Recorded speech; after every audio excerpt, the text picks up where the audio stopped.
ಹನಿ butter chicken restaurant ಸ್ಟೈಲಲ್ಲಿ ಯಾವ ರೀತಿ ಈಸಿಯಾಗಿ ಮನೇಲಿ ಮಾಡೋದು ಅಂತ ನೋಡೋಣ ಬನ್ನಿ. ತುಂಬ ಸಿಂಪಲ್ ಇಂಗ್ರೀಡಿಯೆಂಟ್ಸ್ ಇಟ್ಕೊಂಡು ಮಾಡ್ಬೋದು. ಇದಕ್ಕೆ ನಾನಿವಾಗ ಫಸ್ಟು ಈ ರೀತಿ ಸ್ವಲ್ಪ ಉದ್ದುದ್ದಾಗಿ ಕಟ್ ಮಾಡಿರುವಂತಹ ಚಿಕನ್ ಪೀಸಸ್ಗಳನ್ನ ತೊಗೊಳ್ತಾ ಇದ್ದೀನಿ. ಈ ಒಂದು ರೆಸಿಪಿ ಮಾಡಲಿಕ್ಕೆ ನಾವು ಚಿಕನನ್ನು ಬೋನ್ಲೆಸ್ ಚಿಕನ್ ತೊಗೋಬೇಕು, ಅದ್ರ ಜೊತೆಗೆ ಸ್ಕಿನ್ ಔಟ್ ಆಗಿರುವಂತಹ ಚಿಕನನ್ನು ತೊಗೋಬೇಕು. ಈಗ ನಾನು ಇದಕ್ಕೆ 1/2 ಟೀ ಸ್ಪೂನ್ ಶುಂಠಿ ಬೆಳ್ಳುಳ್ಳಿಯನ್ನು ಸೇರಿಸಿದ್ದೀನಿ. 1/2 ಟೀ ಸ್ಪೂನ್ ಅಚ್ಚ ಖಾರದ ಪುಡಿಯನ್ನು ಸೇರಿಸ್ತಾ ಇದ್ದೀನಿ. 1/2 ಟೀ ಸ್ಪೂನ್ ವಿನಿಗರ್ ಸೇರಿಸಿದ್ದೀನಿ. ಸ್ವಲ್ಪ ಸಾಲ್ಟನ್ನು ಸೇರಿಸಿದ್ದೀನಿ. ಈಗ ಇದನ್ನೆಲ್ಲವನ್ನು ಚೆನ್ನಾಗಿ ಮಿಕ್ಸ್ ಮಾಡ್ಕೋಬೇಕು. ಮಿಕ್ಸ್ ಮಾಡಿದ ನಂತರ ಮಿನಿಮಮ್ ಒಂದು 20 ಮಿನಿಟ್ಸ್ ಆದರೂ ಇದನ್ನು ಮ್ಯಾರಿನೇಟ್ ಮಾಡಿ ಹೀಗೆ ಇಡಬೇಕು. ಈಗ ಎಲ್ಲವೂ ಚೆನ್ನಾಗಿ ಮಿಕ್ಸ್ ಆಗಿದೆ.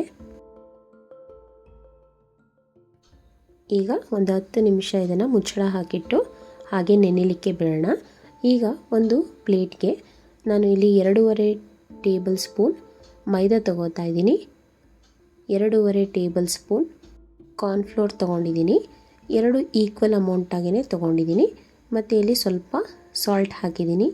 ಒಂದು 1/4 ಟೀ ಸ್ಪೂನ್ ಅಚ್ಚ ಖಾರದ ಪುಡಿಯನ್ನು ಸೇರಿಸಿ ಇದನ್ನೆಲ್ಲವನ್ನು ಚೆನ್ನಾಗಿ ಮಿಕ್ಸ್ ಮಾಡಬೇಕು. ಈಗ ಇದೆಲ್ಲ ಮಿಕ್ಸ್ ಆದ ನಂತರ ಈಗಾಗಲೇ ನಾವು ನೆನೆಸಿಟ್ಟಿರುವಂತಹ ಚಿಕನ್ ಪೀಸಸ್ಗಳನ್ನ ತೆಗೆದು ಈ ಒಂದು ಮಿಶ್ರಣಕ್ಕೆ ಈ ರೀತಿ ಮಾಡಬೇಕು. ಈ ರೀತಿ ಡಸ್ಟ್ ಮಾಡಿ ಈ ರೀತಿ ಸೈಡಲ್ಲಿ ಇಡೋಣ. ಸೊ ಎಲ್ಲ ಚಿಕನ್ ಪೀಸಸ್ಗಳನ್ನ ಈ ರೀತಿ ಮಾಡ್ಕೊತಾ ಇದ್ದೀನಿ. ಮ್ಯಾರಿನೇಟ್ ಮಾಡುವಾಗ ಆದಷ್ಟು ನೀರು ಇಲ್ಲದ ಹಾಗೆ ನೋಡ್ಕೋಬೇಕು. ಯಾಕೆ ಅಂದರೆ ನೀರು ಜಾಸ್ತಿ ಆಯಿತು ಅಂದರೆ ಈ ರೀತಿ ಡಸ್ಟ್ ಮಾಡುವಾಗ ಅದು ಒದ್ದೆ ಆಗುತ್ತೆ. ಆದ್ದರಿಂದ ಅಲ್ಲಿ ನೀರಿನ ಅಂಶ ಜಾಸ್ತಿ ಇಲ್ಲದ ರೀತಿಯಲ್ಲಿ ನೋಡ್ಕೋಬೇಕು. ಈಗ ನೋಡಿ ಎಲ್ಲವೂ ಕೋಟಿಂಗ್ ಆಗಿದೆ, ನೋಡಿ ಚೆನ್ನಾಗಿ ಬಂದಿದೆ. ಈಗ ನೆಕ್ಸ್ಟು ನಾವು ಇದನ್ನು ಎಣ್ಣೆಯಲ್ಲಿ ಫ್ರೈ ಮಾಡಬೇಕು. ಈಗ ಒಂದು ಪ್ಯಾನ್ಗೆ ಸ್ವಲ್ಪ ಎಣ್ಣೆ ಹಾಕ್ತಾ ಇದ್ದೀನಿ. ಎಣ್ಣೆ ಹಾಕಿ ಅದು ಕಾದ ನಂತರ ಮೀಡಿಯಮ್ ಫ್ಲೇಮ್ನಲ್ಲಿ ಇಟ್ಟು ಈಗಾಗಲೇ ನಾವು ಕೋಟ್ ಮಾಡ್ಕೊಂಡಿರುವಂತಹ ಚಿಕನ್ ಪೀಸಸ್ಗಳನ್ನ ಇಲ್ಲಿಗೆ ಹಾಕ್ತಾ ಇದ್ದೀನಿ.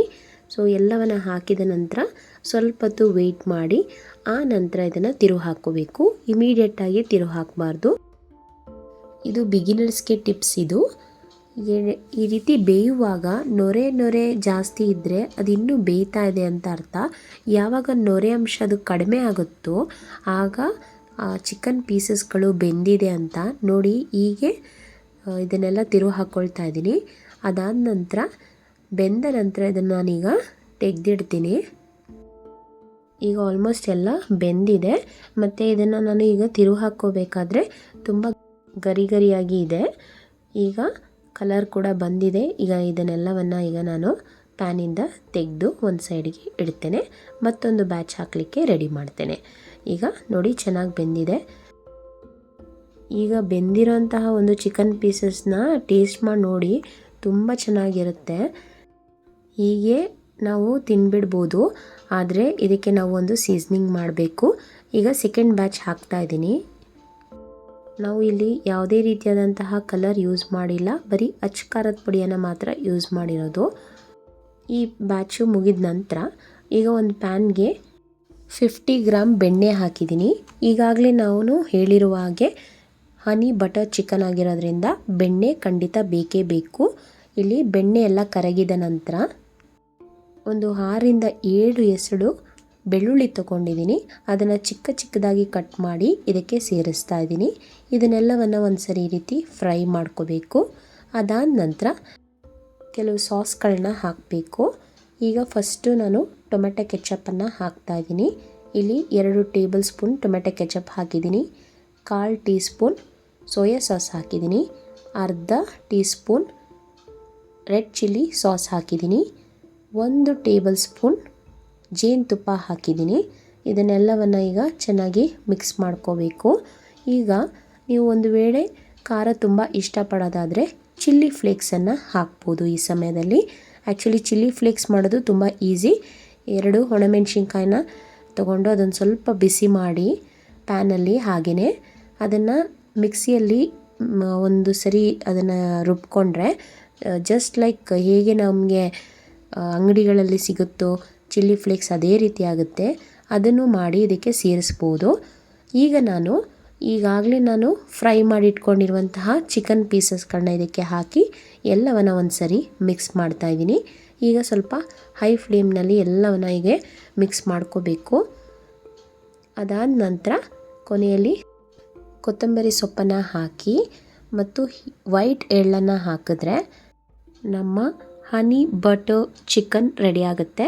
ಇಲ್ಲಿ ಬಟರ್ ಸ್ಮೆಲ್ ತುಂಬ ಚೆನ್ನಾಗಿರುತ್ತೆ. ಅದ್ರ ಜೊತೆಗೆ ಸ್ವಲ್ಪ ಸ್ವೀಟ್ ಆಗಿರುತ್ತೆ. ಮಕ್ಕಳಿಗೆ ತುಂಬಾ ಇಷ್ಟ ಆಗುತ್ತೆ. ರೆಸ್ಟೋರೆಂಟ್ನಲ್ಲಿ ಮಾಡುವಂಥದ್ದು ಮನೆಯಲ್ಲೇ ನಾವು ಈ ರೀತಿ ಮಾಡಿಕೊಟ್ರೆ ಆರೋಗ್ಯಯುತವಾಗಿಯೂ ಇರುತ್ತೆ. ನೋಡಿ, ಈಗ ಕೊತ್ತಂಬರಿ ಸೊಪ್ಪನ್ನು ಹಾಕ್ತಾ ಇದ್ದೀನಿ.